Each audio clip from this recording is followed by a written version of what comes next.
வணக்கம், நான் தான் உங்கள் டாக்டர் குரு.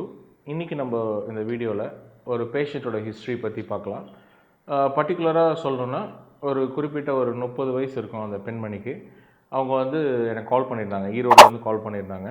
ஒரு 3-4 மந்த்ஸ் பிஃபோர் கால் பண்ணி, டாக்டர் இந்த மாதிரி எனக்கு ஃபிஷர் இன் ஆனோ இருந்துச்சு, அதுக்கு நான் சர்ஜரி பண்ணியிருந்தேன் ஒரு 2 இயர்ஸ் பிஃபோர். ஆனால் எனக்கு இப்போ பார்த்தீங்கன்னா திருப்பியும் அதே மாதிரி எனக்கு ப்ரெக்னென்சி, அதாவது டெலிவரி பண்ணிட்டேன், பேபி டெலிவரி பண்ணிட்டேன். அதுக்கப்புறம் எனக்கு அதே மாதிரி திருப்பி பிரச்சனை வருது, திருப்பி எனக்கு ஆப்ரேட் பண்ணணும்னு சொல்கிறாங்க டாக்டர் அப்படின்னு கால் பண்ணியிருந்தாங்க. நீங்கள் உங்கள் வீடியோஸ் பார்த்துருந்தேன், இந்த மாதிரி பைல்ஸ்க்கும் சரி, ஃபிஷருக்கும் சரி, ஃபிஸ்டுலாக்கும் சரி உங்கள்கிட்ட மெடிசன்ஸ் இருக்குன்னு கேள்விப்பட்டிருந்தேன். அதனால தான் நான் உங்களை காண்டாக்ட் பண்ணுறேன்னு சொல்லியிருந்தாங்க. அதுக்கப்புறம் ஈரோடுலேருந்து இங்கே கோயம்புத்தூர் வந்திருந்தாங்க. அவங்கக்கிட்ட நான் கேட்கும்பொழுது அவங்க என்ன சொன்னாங்கன்னா, டாக்டர் இந்த மாதிரி எனக்கு ரொம்ப தொந்தரவு பண்ணுது, திடீர்னு எனக்கு சீல் கட்டி மாதிரி அந்த இடத்துல ஆனஸில் ஆனஸ் பக்கத்தில் ஏற்பட்டுருச்சு.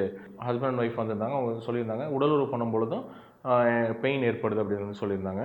அதுக்கப்புறமா அவங்கள நம்ம ட்ரீட்மெண்ட் கொடுக்கும்பொழுது மெடிசின்ஸ் கொடுத்து அவங்களோட ஹிஸ்ட்ரிலாம் கேட்கும்பொழுது அவங்க 2 இயர்ஸ் பிஃபோரே ஆப்ரேட் பண்ணியிருக்காங்க. அதுக்கப்புறமா திருப்பி நடுவில் அவங்களுக்கு பிரச்சனையெல்லாம் ஆயிருக்கு. ஆனால் அவங்க ப்ரெக்னென்ட் ஆனதுனால எந்த ஒரு ட்ரீட்மெண்ட்டும் பண்ணாமல் இருந்திருக்காங்க. அதுக்கப்புறமா நம்ம ட்ரீட்மெண்ட் ஸ்டார்ட் பண்ணி ஒரு 10 டேஸ் 15 டேஸ்லேயே எனக்கு நல்ல ரிசல்ட் தெரியுது டாக்டர்னு கால் பண்ணியிருந்தாங்க. கரெக்டாக ஃபாலோ பண்ணி அவங்களுக்கு அந்த திடீர்னு கிராக் மாதிரி ஏற்பட்டுரும். அதாவது ஆனல் ரீஜனில் கிராக் மாதிரி ஏற்பட்டு ஈவன் சீல் கட்டி மாதிரி, அதாவது அந்த சீல் கட் மாதிரி ஏற்பட்டதுனால அவங்களுக்கு ரொம்ப பெயின்ஃபுல்லாகவும் இருக்கும். அதே மாதிரி அந்த கட்டி உடஞ்சி சீல் மாதிரி வெளியே திருப்பியும் பக்கத்தில் ஏற்பட்டுகிட்டே இருந்திருக்கு. அதுக்கப்புறமா நம்ம அவங்க கவுன்சிலிங் கொடுத்து அவங்களோட ஃபுட் ஹேபிட்ஸ்லாம் கொஞ்சம் சேஞ்ச் பண்ண சொல்லி, கொஞ்சம் பத்திய உணவு, அதாவது காரம் இல்லாமல் சாப்பிடுங்கம்மா, அதே மாதிரி கீரை வகைகள் காய்கறிகள்லாம் நிறைய சாப்பிடுங்க அப்படின்னு சொல்லி அதெல்லாம் ப்ராப்பராக ஃபாலோ பண்ணாங்க. ஈவன் ஹாட் பாத், அதாவது இந்த ஹாட் சால்ட் வாட்டர் போட்டு கொஞ்ச நேரம் உட்காருங்கன்னு சொல்லியிருந்தேன் டெய்லியும். ஈவன் துத்தி இலை கூட எக்ஸ்டர்னலாக நீங்கள் அப்ளை பண்ணுங்கன்னு சொல்லியிருந்தேன். அதே மாதிரி அந்த துத்தி இலையும் எக்ஸ்டர்னலாக அப்ளை பண்ணி நம்ம இன்டர்னலாகவும் சில மெடிசின்ஸ் கொடுத்து உங்களுக்கு கிராஜுவலாக அதை சரி பண்ணியிருக்கோம். ஃபஸ்ட்டு ஸ்டார்டிங் ஸ்டேஜ்லேயே உங்களுக்கு எந்த பிரச்சனையாக இருந்தாலும் சரி, வருமுன் காப்போங்கிற அடிப்படையில் உங்களுக்கு ஈவன் ஆனஸில் ஏதாவது ஒரு சேஞ்சஸ் தெரிஞ்சதுனாலும் சரி, அந்த ஆனல் ரீஜனுக்கு பக்கத்தில் ஏதாவது ஒரு கட்டி மாதிரி ஏதாவது பிரச்சனைகள் வந்ததுனாலும் சரி, நீங்கள் ஃபஸ்ட்டு ஸ்டார்டிங்லேயே நீங்கள் நம்ம சித்த மருந்துகள் எடுத்துக்கிட்டிங்கன்னா அதில் ஈஸியாக சரி செஞ்சுக்க முடியும்.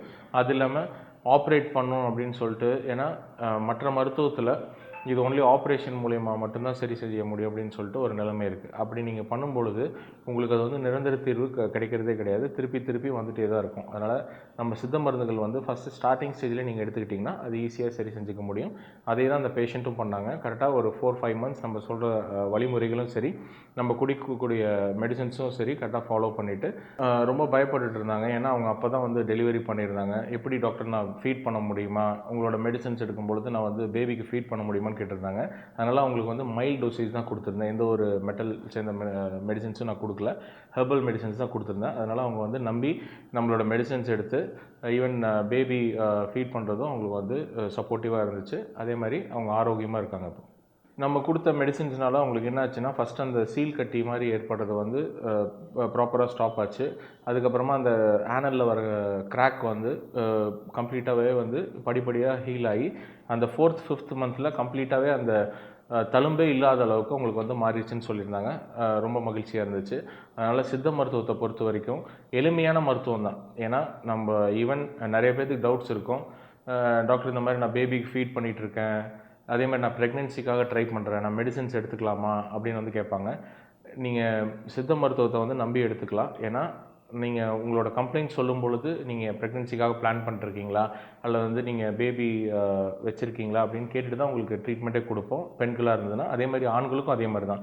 உங்களோட லைஃப் ஸ்டைல் எப்படி இருக்குது, உங்களால் இந்த மெடிசன்ஸ் ஃபாலோ பண்ண முடியுமா, அதுக்கு சம்மந்தமாக, அதாவது அதுக்கு ரிலேட்டடாக ஏதாவது சேஞ்சஸ் பண்ணணுன்னாலும் உங்களுக்கு பண்ணி அதுக்கு சரி செஞ்சுக்க முடியும். நிறைய பேர் டவுட்ஸ் கேட்பாங்க, டாக்டர் இந்த மாதிரி நான் நைட் ஷிஃப்ட்டில் ஒர்க் பண்ணுறேன், நீங்கள் காலையில் நைட் சாப்பிட சொல்கிறீங்க, அது எப்படி நான் சாப்பிட்றதுன்னு சொல்லுவாங்க. அந்த மாதிரி உள்ள பேஷண்ட்ஸ்க்கும் அவங்களோட லைஃப் ஸ்டைலுக்கு தகுந்த மாதிரி மெடிசன்ஸும் சேஞ்ச் பண்ணி தரதுனால ஈஸியாகவே நீங்கள் ஃபாலோ பண்ண முடியும். மேலும் இந்த மாதிரி பயனுள்ள வீடியோஸ்க்கு நம்ம வீடியோஸை ஃபாலோ பண்ணுங்கள். அதே மாதிரி ஏதாவது ட்ரீட்மெண்ட் ரிலேட்டடாக ஏதாவது டவுட்ஸ் இருந்ததுனாலும், ஏதாவது கன்சல்ட்டிங் தேவைப்பட்டாலும் நீங்கள் கீழே கொடுக்கக்கூடிய நம்பரை காண்டாக்ட் பண்ணுங்கள். நன்றி, வணக்கம்.